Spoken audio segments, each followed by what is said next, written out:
Hello everybody, my name is Debashish Roy. I'm the Senior Technical Trainer at the Indian Cybersecurity Solutions, and these are my content informations about the LinkedIn and Twitter in case of you want to contact me. Today I'm going to talk about Mac flooding. Now, before talking about Mac flooding,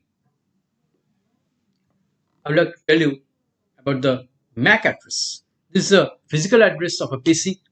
MAC address media access control is a hexadecimal address, and when the PCs communicate through switches, then layer 2 switches store the MAC addresses of the PCs in its MAC table. For communication between the PCs, destination MAC address should be present in the source PC's ERP table.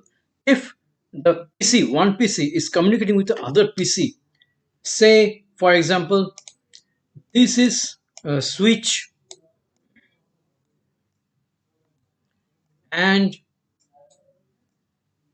this is a PC and this is also a PC, this PCA and this is PCB. Now PCB, say the MAC address of PCB is like 0001ABC, like that.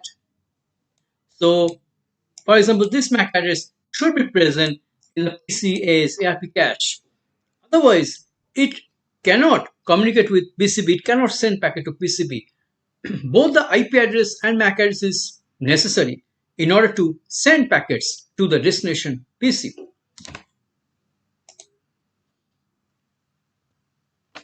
Now I'll talk about switch MAC learning. That is a layer 2 switch MAC learning.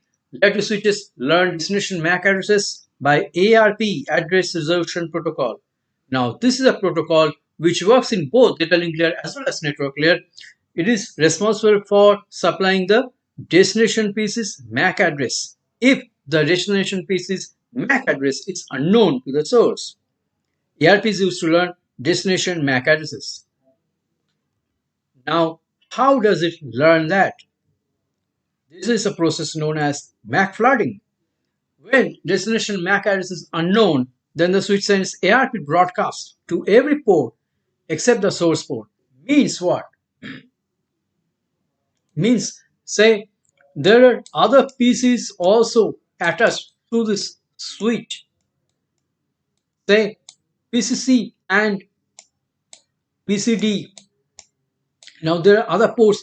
Say this is F0 by 1 and this is F0 by 2, but also F0 by 3 there is PCC attached, and on F0 by 4 there is PCD attached. So what happens if the PCA doesn't know the MAC address of PCB? Then it will send the ARP, address resolution protocol, broadcast message to every other port except the source port where the PCA is attached. So the broadcast will be sent to F0 by 2 through F0 by 4 as well as to F0 by 3. Now this is known as the MAC flooding concept.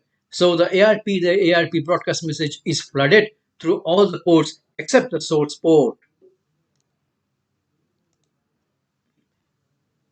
The destination PC, after receiving the ARP broadcast, replies back with this MAC address. So what happens that when the ARP broadcast reaches these two PCs C and D, they do not give any response because it's not intended for them. But if the response, when the response reaches the PCB, yes, it is intended for him, then the PCB reacts and it replies back. And then it is a unicast communication between the A and B. So first is the MAC flooding. This is concept of the ARP broadcast. And when the destination PC gives the MAC address, that is a unicast communication.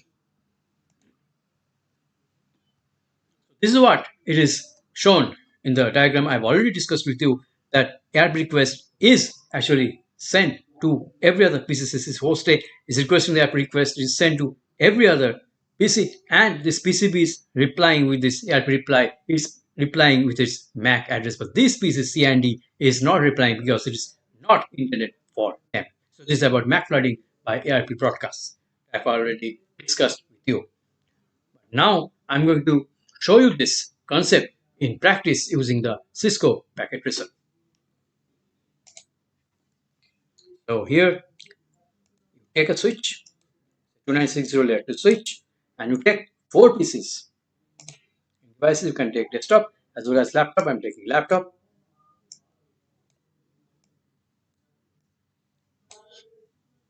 Connected to any ports, say 0 by 1, according to figure. This is also 0 by 2. You can connect it to any port, just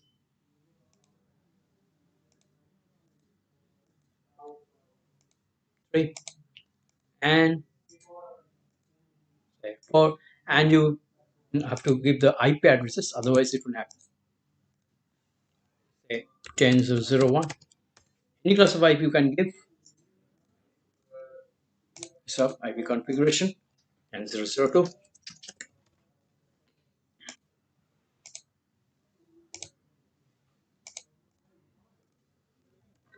0.0.3 and 10.0.0.4.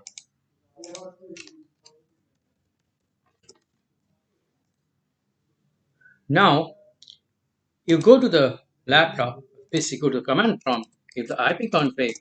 You can see the IP configuration 10.0.0.1, and now you give the command ARP space -A to see the ARP cache of the PC. See it's empty, no ARP entries are found because it hasn't communicated with any PC, so it doesn't have the MAC address and IP address association in its ARP cache. Now, what you do, you just go to the simulation mode and you just send a packet from this laptop to this laptop, A to B, and see there's an ARP request has come, and you play this request. See this packet has gone to the switch, the ARP packet, and see this the MAC flooding is happening. The packets are sent to every pieces. Now this is saying cross because it's not intended for them, and now this laptop has given the ARP reply, and it is an unicast message. It is sent to the laptop, and you can see the ARP messages also. You can see that it is outbound PGA details, and this is an ARP message. So you can see the ARP message types and destination address. It has got the address of destination. This is the destination MAC address, and you can see also source IP, destination IP. You can see every field of this MAC ARP reply. Okay, so this is about the ARP broadcast that I have shown you. So you just take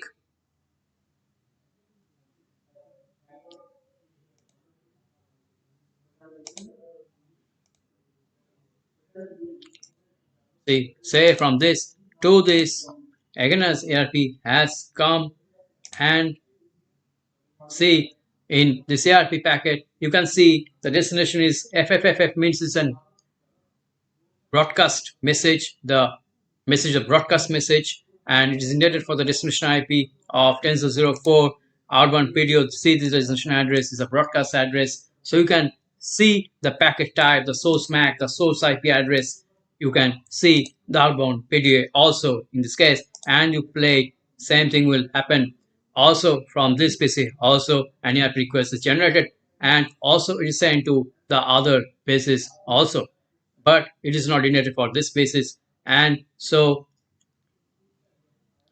not intended for this PC also, so it is not giving you any reply.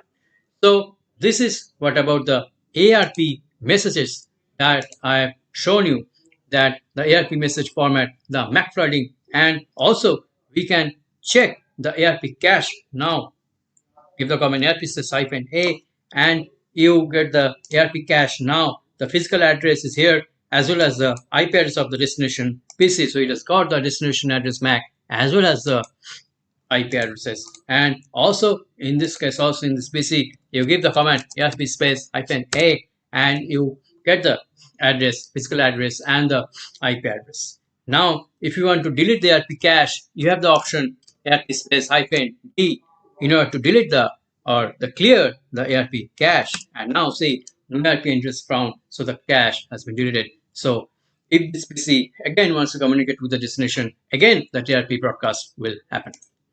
So I have demonstrated you the MAC flooding concept, the ARP broadcast concept, theoretically as well as practically in Cisco packet tracer. I hope you have enjoyed this. I hope it was informative for you. And on some other day, I'll discuss some other topics with you. Till then, it's goodbye.